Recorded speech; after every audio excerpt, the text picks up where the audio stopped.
Okay, so getting ready for a Freinet School Teacher interview.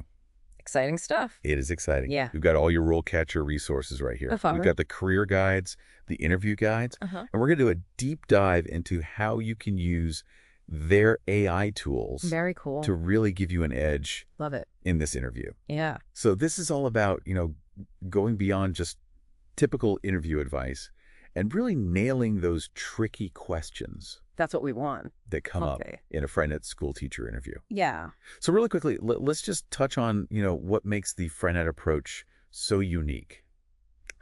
So yeah, I think the big thing with Freinet is that it's really rooted in this idea of student-centered learning. Right. It's all about empowering kids to take ownership of their education. It's not about just sitting there passively absorbing information. It's about really being active participants in the learning process. Yeah, and I think one of the things that I always found so fascinating about Freinet is that it's not just about, the academic side of things. Right. It's also about, really developing the whole child. Oh, absolutely. So it's about, their social skills, their emotional skills, their creativity, all these different aspects that go into, making a well-rounded individual. Exactly. And I think, Freinet really emphasizes this idea of practical experience too. Yeah. It's not just about learning things in the abstract. It's about actually applying them in real world situations. Totally. And it's so interesting to think about how different this is from, the traditional kind of, sit in rows and listen to the teacher model of education that a lot of us, grew up with. Yeah, absolutely. And I think, one of the things that's so appealing about Freinet is that it really does seem to, resonate with kids in a way that maybe some of those more traditional approaches don't. For sure. I think it's just so much more engaging for them, right? They're not just being told what to do. They're actually involved in the process of creating their own learning experiences. Totally. And it's not just engaging for the kids. I think it's also really empowering for them, to have that sense of ownership over their own education. It's huge. And I think it fosters a love of learning, too. Absolutely. When kids feel like they're a part of the process, they're more likely to be excited about it. Right. And so let's jump into RoleCatcher's interview guide. Okay, let's do it. For Freinet School Teachers, they outline 10 common questions that you're likely to encounter. Makes sense. In an interview. And the first one is, can you tell us about your experience working with the Freinet method? All right. Seems pretty straightforward, but what are they really getting at here? Yeah. I mean, on the surface, it seems simple, right? But I think what they're really looking for is proof that you not only understand the Freinet philosophy, but that you've actually applied it. Okay. Have you had formal training in the method? Yeah. Have you used its principles in a classroom setting? Yeah. And even if you're newer to Freinet, think about any experiences you've had that show your commitment to this student-centered approach. Okay. So even if you haven't specifically, been trained in the Freinet method or worked in a Freinet school, you can still draw on experiences that show that you're aligned with those principles. Absolutely. Okay. Yeah. One of the sample responses in the guide mentions a project where students created a classroom newspaper. Oh, that's a great example. I love that. Yeah. Talk about, hands-on collaborative learning. Totally. Have you ever incorporated any Freinet-inspired activities into your own teaching? Definitely. I mean, I think even if you haven't explicitly labeled something as Freinet, there are so many teaching practices that align with the philosophy. Yeah.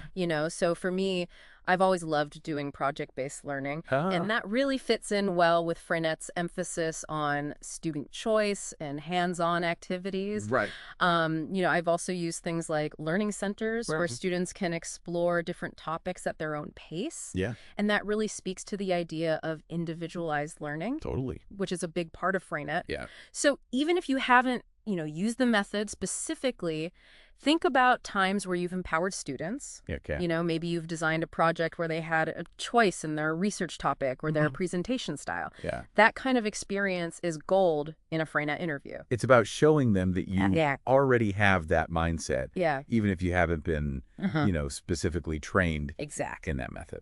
Right? Okay. On to question 2. How do you incorporate student-led learning into your teaching approach? Good one. Now, the Freinet approach is all about empowering students, right? Absolutely. How would you highlight that in your answer? So I think the key here is to focus on the how. Okay. Describe specific strategies you use to actually hand over the reins to students. For example, the guide mentions learning contracts where students set their own goals. Right. That shows that you're comfortable with students having a say in their own education. Yeah. Which aligns perfectly with Freinet principles. Right. So think about a time where you successfully used this method or something similar in your own classroom. So again, even if it wasn't specifically, labeled as Freinet, if it had that similar philosophy, absolutely, you can talk about that. Right. That's such a great point. Yeah. It's about demonstrating that you can actually implement these concepts in a real classroom. Absolutely. And speaking of real-world application, RoleCatcher's AI can be incredibly helpful here. Love it. Their AI feedback tool analyzes your answers, helping you tailor them to specific job requirements. So you're not just practicing, you're actually honing your responses for the Freinet School environment. Exactly. It's like having a personalized coach who understands the nuances of the Freinet approach and can guide you to craft the most impactful answers. That's a great way to put it. Yeah. So moving on to question 3. Okay. It asks, how do you assess student progress and growth using the Freinet method? Another good one. Now, we know traditional testing isn't really the Freinet way. Right, absolutely. Right. Yeah, I mean, Freinet is all about holistic evaluation that goes beyond just memorization. Right. So think portfolios, showcasing growth over time, self-assessment where students reflect on their learning, and even peer feedback. It's all about creating a culture of continuous reflection and improvement, which, as the career guide for Freinet School Teachers emphasizes, is a key element of the approach. So again, we're seeing how important it is to kind of weave in insights from the career guide as well as the interview guide. Absolutely. But how would you explain this approach to assessment to an interviewer? I think the key is to make it concrete. Think back to a time when you used a non-traditional method to assess student learning. Maybe you had students create presentations, write reflections, or engage in peer critiques. Those are all valuable examples to share. So it's not enough to just say, oh, I believe in holistic assessment. Exactly. You have to actually show how you've done it. Absolutely. Question 4. Okay. How do you foster a sense of community and collaboration in your classroom? This seems crucial in a Freinet setting where the classroom is almost like a mini democracy. It is, yeah. I mean, interviewers want to see that you can build relationships and create a space where every voice matters. So share concrete strategies like using morning meetings for open discussions. Or implementing a class council for decision-making. I love that. Right. Like that's How cool is that? So cool. Yeah. Imagine students having a real say in how their classroom operates. Totally. That's so in line with the Freinet philosophy of empowering students. That's awesome. And it makes me think back to my own school experience. Honestly, a little more democracy in the classroom wouldn't hurt. No kidding. Now back to the interview. Okay. How would you answer this question? So for this one, think about those moments where you've seen students truly connect and learn from each other. Those are the stories that will bring your answer to life. And demonstrate your commitment to a collaborative classroom. So again, it's not just about saying, oh, I believe in collaboration. Exactly. You have to show how you've actually you got to give evidence. Now let's dive into a challenge that all teachers face. Especially those in a Freinet setting. All right. Question 5 asks, can you tell us about a time when you had to adapt your teaching approach to meet the needs of a student who was struggling? Yeah, that's a big one. So this is where your flexibility and responsiveness shine. Right. The Freinet approach emphasizes individualized learning journeys.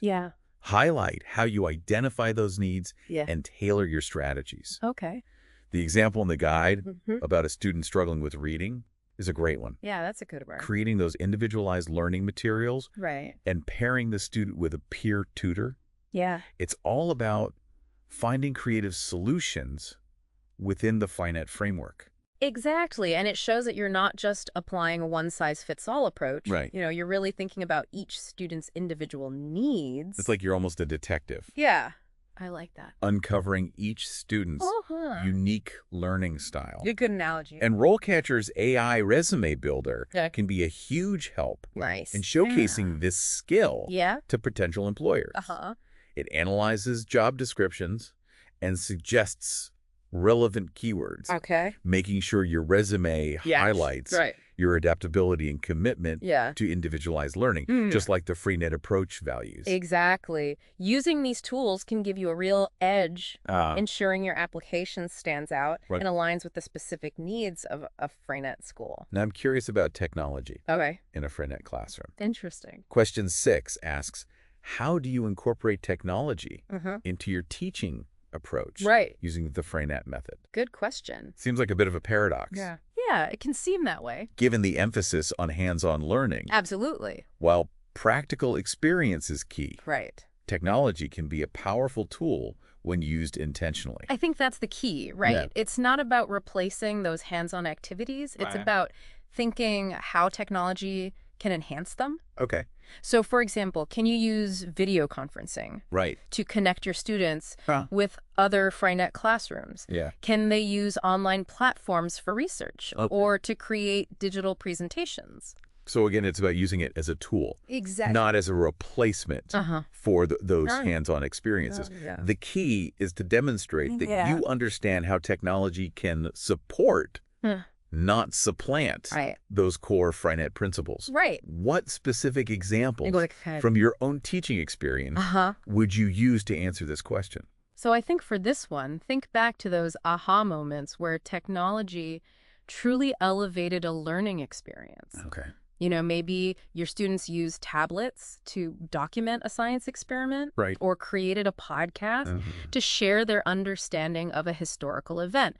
Those are the stories that demonstrate your tech-savvy approach within a Freinet context. That's such a good point. Yeah. It's about showing you're not afraid to embrace technology as a tool for empowering students. Exactly. And this ties beautifully into the next question. Let's hear it. Number 7 asks, can you give an example of how you promote student autonomy and decision-making in your classroom?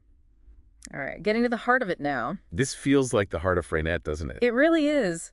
Your answer should showcase your commitment to giving students a voice instead of dictating every step. How do you create space for choice? So think project-based learning where they pick their topics or even designing classroom rules together. Remember the class council example we talked about earlier? It's all about letting students be active participants in their education. That's fantastic. Now, creating a safe and inclusive environment is essential in any classroom. But it feels even more crucial in a Freinet setting. Question 8 asks, how do you create a safe and inclusive learning environment for all students? Big one. It's about fostering a space where everyone feels respected, valued, and empowered to share their unique perspective. Absolutely. Highlight how you cultivate that sense of belonging. Do you facilitate open discussions?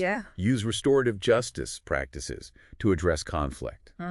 The sample response about celebrating differences and ensuring everyone feels safe to express themselves is a great starting point. Think about your own approach. What specific strategies would you emphasize? So for me, I think it's all about creating a culture of respect. Where students feel comfortable sharing their ideas and taking risks. I also think it's important to be really intentional about addressing issues of bias and discrimination, both in the curriculum and in the classroom interactions. That's so important. It is. This question really gets to the heart of what it means to be a teacher. Absolutely. Not just in a Freinet school, but in any educational setting. Now, before we jump into the next question, let's talk about RoleCatcher's AI for a moment. Sounds good. This might seem like a detour. But it's actually super relevant here. Their AI feedback tool analyzes your interview answers. And provides tailored suggestions for specific job roles. I like it. Imagine you're practicing your response to this question about creating a safe and inclusive environment. The AI can help you fine-tune your language and highlight specific strategies that resonate with Freinet schools. That's awesome. It's like having a personalized coach. I love that. Guiding you to craft the most impactful answers. It's a game changer. Exactly. Yeah. Now let's tackle question 9. All right, hit me. How do you balance student-led learning with meeting curriculum standards and benchmarks? This seems like a tightrope walk, doesn't it? It can feel that way. Right. But Freinet educators embrace this challenge. Okay. You know, you need to show that you can meet those academic expectations without stifling student autonomy. Right. So how do you connect those curriculum standards to hands-on engaging projects? Think about the project-based learning example we discussed earlier. Yeah. It's a perfect way to address those benchmarks in a creative, student-driven way. So again, you have to show what you can meet those standards, but in a way that's aligned with the Freinet philosophy. Absolutely. This is where your deep understanding of the Freinet approach, paired with your knowledge of the curriculum, really comes into play. For sure. You need to demonstrate that you can weave those seemingly disparate elements together seamlessly. Yeah, I think that's a great way to put it. So how would you answer this question? So for this one, think about those times when you've successfully integrated curriculum goals into student-led projects. Okay. Did your students research historical figures while creating a theatrical performance? Did they explore mathematical concepts while designing and building a miniature city? Yeah. Those are the kinds of examples that will impress the interviewers. It's amazing how creative you can get. It is. When you start thinking outside the traditional classroom box. Totally. Now let's move on to the final question in this deep dive. Okay, bring it on. Question 10 asks, can you describe a time when you collaborated with colleagues to promote the Freinet method and student-centered learning? Love it. This one's all about your passion for the Freinet approach and your willingness to share it with others. Absolutely. Have you mentored new teachers? Led professional development workshops?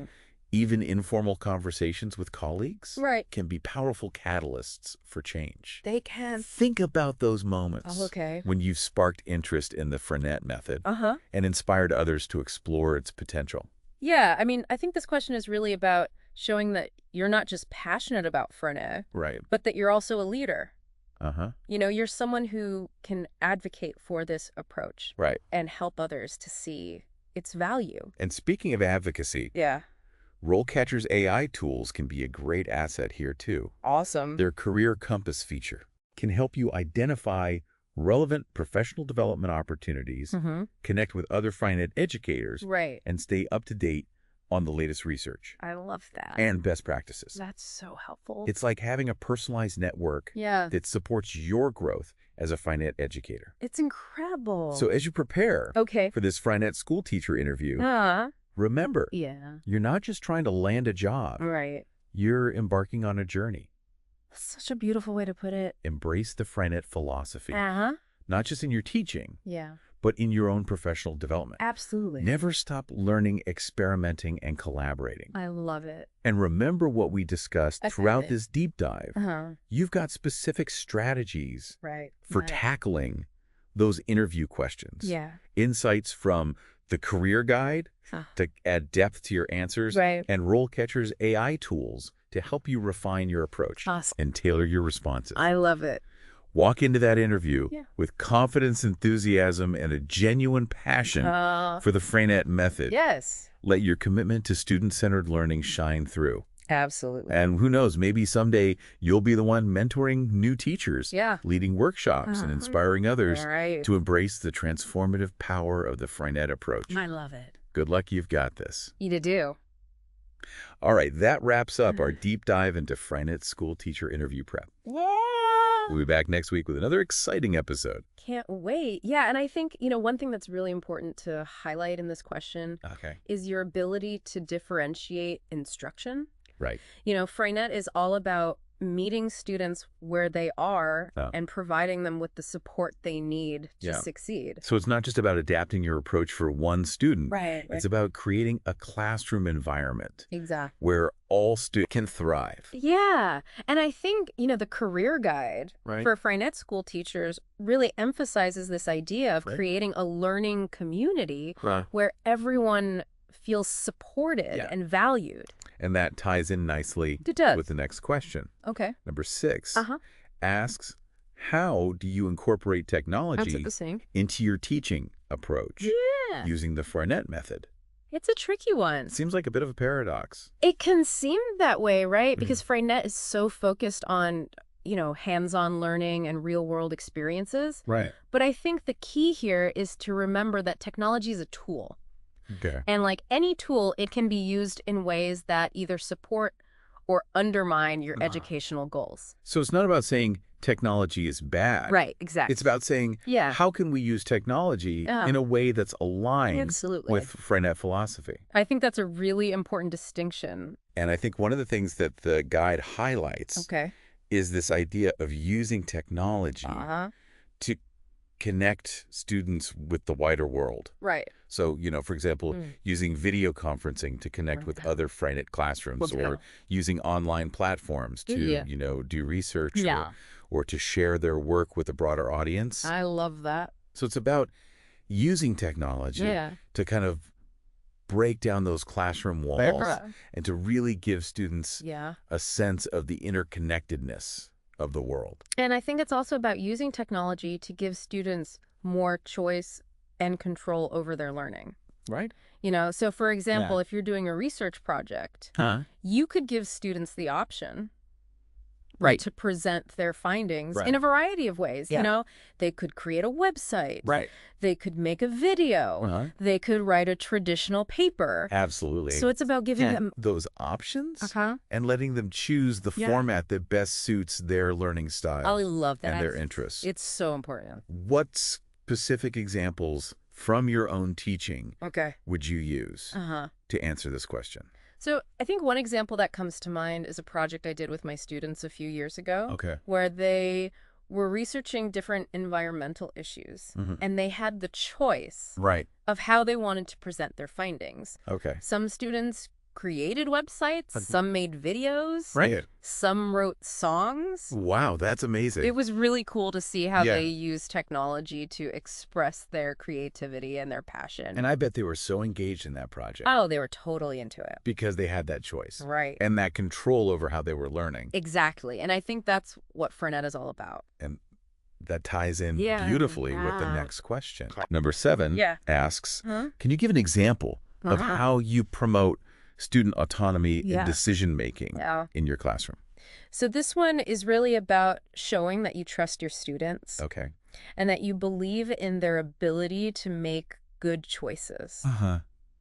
Freinet is not about the teacher being in control all the time. Right. It's about creating a space where students can be active participants in their own learning. So how do you do that?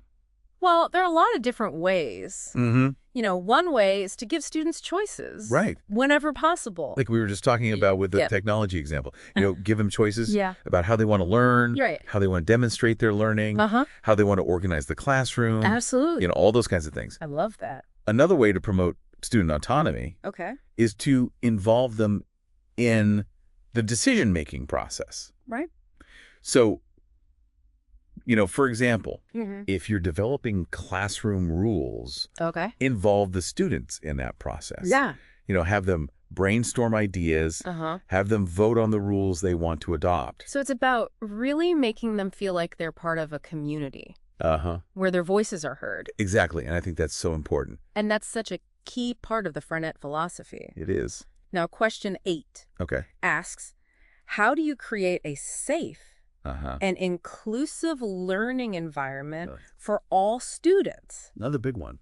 This is essential in any classroom. Absolutely. But it feels even more crucial in a Freinet setting because you're really encouraging students to be themselves, to express their own ideas, to take risks. Yeah. So how do you create that kind of environment? So I think the first step is to really be mindful of the language you use and the messages you send. You want to create a space where students feel like they can be themselves without fear of judgment or ridicule. And I think that starts with modeling that behavior yourself. Being respectful of all students, even when you disagree with them, being open to different perspectives, and really creating a culture of kindness and compassion. So it's about setting that tone from the very beginning and then reinforcing it throughout the year. Yeah, I think it's also important to have clear expectations of behavior and to address any instances of bullying or discrimination immediately and firmly. Yeah, you don't want to let that slide. Any of that slide. Right. And I think it's also important to be proactive about creating opportunities for students to learn about and celebrate each other's differences. Yeah, I love that. So, for example, you could have students share about their cultural backgrounds or their family traditions or their personal interests. Yeah, and I think it's important to do this in a way that's authentic and respectful. You don't want it to feel like a tokenistic exercise. You want students to genuinely connect and learn from each other. And I think that's what Freinet is all about. This question really gets to the heart of what it means to be a teacher, not just in a Freinet school, but in any educational setting. Absolutely. It is, it's about creating a space where all students feel welcome and supported. And I think, it's important to remember that creating a safe and inclusive environment is an ongoing process. Absolutely. It's not something that you do once and then you're done. Right. It's a constant evolution. Exactly. You have to be constantly reflecting on your practices and looking for ways to improve. And being open to feedback from your students. They're the ones who are experiencing the classroom environment firsthand. Absolutely. So, ask them what's working, what's not working, and be willing to make changes based on their feedback. I love that. Now, before we jump into the next question, let's talk about RoleCatcher's AI for a moment. Sounds good. This might seem like a detour, but it's actually super relevant here. Their AI feedback tool analyzes your interview answers and provides tailored suggestions for specific job roles. So, for example, if you're applying for a job at a Freinet school, the AI can help you make sure that your answers are aligned with the Freinet philosophy. That's awesome. It can also help you identify any areas where you might need to strengthen your responses. So it's really a valuable tool for making sure that you're putting your best foot forward. I love that it's like having a personal interview coach in your pocket. Yeah. So cool. Now let's tackle question 9. All right, hit me. How do you balance student-led learning with meeting curriculum standards and benchmarks? Okay, the big question. This is the one that I think a lot of teachers struggle with. Yeah, it's a tough one. Because, on the one hand, you want to give students the freedom to explore their interests and to learn at their own pace. But on the other hand, you also have to make sure that they're meeting those, state-mandated standards. Absolutely. So how do you find that balance? So I think the key here is to be really intentional about how you design your curriculum. You want to start by identifying those key standards and benchmarks that students need to meet. And then you want to think about how you can create learning experiences that are both engaging and aligned with those standards. So it's about finding those creative ways to kind of weave those standards in to those student-led projects. Exactly. And I think, one way to do that is to use project-based learning. Where students are working on a real-world problem and they're using their skills and knowledge to come up with a solution. Yeah, and in the process of doing that, they're naturally going to be hitting those standards and benchmarks. So it's about finding those authentic, real-world applications for those standards. Yeah, exactly. And I think, another way to balance student-led learning with meeting curriculum standards is to use a variety of assessment methods. So, in addition to traditional tests and quizzes, you can also use things like portfolios, presentations, and student-led conferences to get a more holistic picture of student learning. So it's about, really looking at the whole child and not just their ability to memorize facts. Absolutely. This is where your deep understanding of the Freinet approach paired with your knowledge of the curriculum really comes into play. For sure. You need to demonstrate that you can weave those seemingly disparate elements together. Right. Seamlessly. Yeah. I think that's a great way to put it. So how would you answer this question? So for this one, I would talk about a specific project that I did with my students Okay. where they were able to meet curriculum standards while also having a lot of choice and autonomy. Right. I would talk about the process of how we designed the project. How we made sure that it was aligned with the standards and how the students were able to demonstrate their learning. Okay. In a variety of ways. So again, it's about showing, not just telling that you can do this. Yeah. You got to give them the evidence. It's amazing how creative you can get. It is. When you start thinking outside the traditional classroom box. Totally. Now let's move on to the final question in this deep dive. Okay. Bring it up. Question 10 asks, can you describe a time when you collaborated with colleagues to promote the Freinet method and student-centered learning? Love it. This one's all about your passion for the Freinet approach and your willingness to share it with others. Have you mentored new teachers? Led professional development workshops? Even informal conversations with colleagues can be powerful catalysts for change. They can. Think about those moments when you've sparked interest in the Freinet method and inspired others to explore its potential. It's about being an advocate for this unique approach to education. And speaking of advocacy, RoleCatcher's AI tools can be a great asset here too. Awesome. Their Career Compass feature can help you identify relevant professional development opportunities, connect with other Freinet educators, and stay up to date on the latest research and best practices. I love that. It's like having a personalized network that supports your growth as a Freinet educator. It's incredible. So as you prepare for this Freinet school teacher interview, remember, you're not just trying to land a job. You're embarking on a journey. I love that. Embrace the Freinet philosophy, not just in your teaching, but in your own professional development. Never stop learning, experimenting, and collaborating. Absolutely. And remember what we discussed throughout this deep dive. You've got specific strategies for tackling those interview questions. Insights from the career guide to add depth to your answers. And RoleCatcher's AI tools to help you refine your approach and tailor your responses. I love it. Walk into that interview with confidence, enthusiasm, and a genuine passion for the Freinet method. Absolutely. Let your commitment to student-centered learning shine through. Yes. And who knows, maybe someday you'll be the one mentoring new teachers, leading workshops, and inspiring others to embrace the transformative power of the Freinet approach. That's the dream. Good luck. You've got this. All right. That wraps up our deep dive into Freinet School Teacher Interview Prep. It was a good one. We hope you found this helpful. Yeah. And we wish you all the best in your job search. You got this.